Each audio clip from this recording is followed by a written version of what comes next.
As most know, my partner bought a 4-year-old off-the-track thoroughbred without any prior horse experience, which did ruffle some feathers in some videos as all the videos of him have blown up.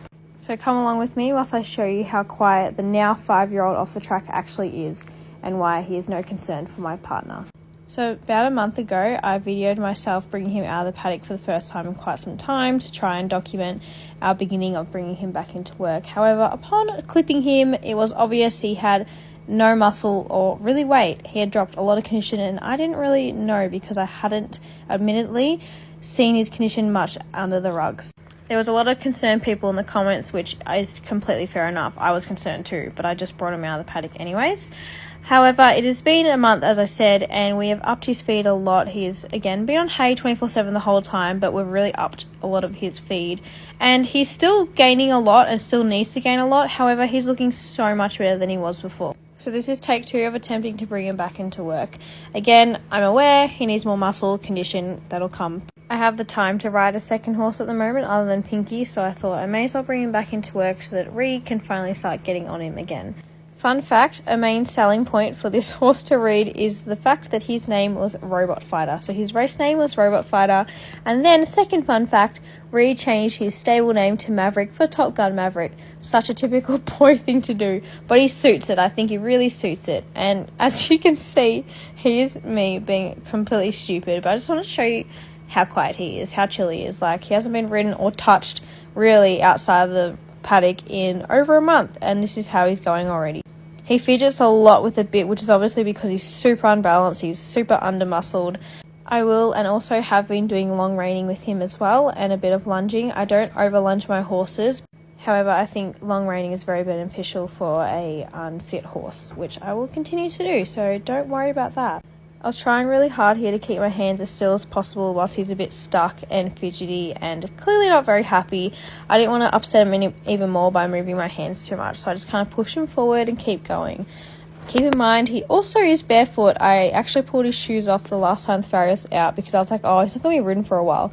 But then when I saw he had actually topped up condition a lot and I was like, well, I have the time, I thought it wouldn't hurt to bring him out. So he's doing really well barefoot. I don't even have scoop boots for him at the moment, but he's doing super well. When he's in full work, he has such a bloody nice trot. That is what really stood out to me when I saw this horse for sale, as well as his jump. So I'm excited.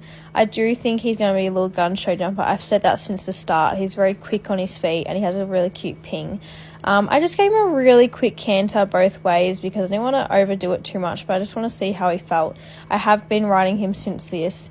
And as you can see, I just like to get up in 2-point to get off his back. I do this all the time with horses that are super fidgety and also under muscled because I don't want to be banging down their back or just like kind of getting them stuck. I like to just be really light in my seat and just let them figure it out and have a stretch. But he's a perfect boy, gave him lots of pats and then repeated on the other side. Picked up the wrong lead, then we fixed it pretty quickly. For his age and obviously minimal experience, this horse is extremely forgiving, and you'll see in a second the most he gives out when he gets a bit confused. He does not react at all. That was it. That little reaction, that's the most he does, is just kind of swish his tail and lift his back legs. Otherwise, he could do no harm. Again, I just want to get off his back and let him have a little stretch and just figure it out himself. And he reacts so well to voice cues. Reed is really frustrated that I taught him how to halt on command with a tongue rolling thing. I don't know if other people do it, but it's something I learnt from a dressage coach years ago, and Maverick responds to it so bloody great. Like you'll see here, I don't have to hold the reins very tight and he just reacts to it, except for when he drags me down and I pick him back up, but we're going to ignore that. But it's frustrating for Reed because he can't do it, and it's the same for my mum. I've taught all my horses to do it, and recently I've had 2 people come and try horses and they can't figure out how to do it, and I'm like, well, this is awkward. I don't know how to tell you else to stop the horse because that is what they are really reactive to.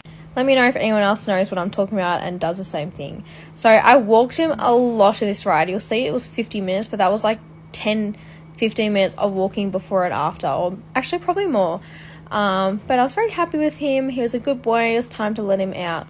He's such an easy horse to handle. Any other horse I put in this stable for the first time in a while craps himself, because fair enough, there are cows next door, the goats are behind, there's animals making noises left, right and centre, and as you can see, I left the gate open, didn't care. He was just happy with his lucerne. So I chucked him back out, put on his top rug, and it was time to say goodbye to little Mav.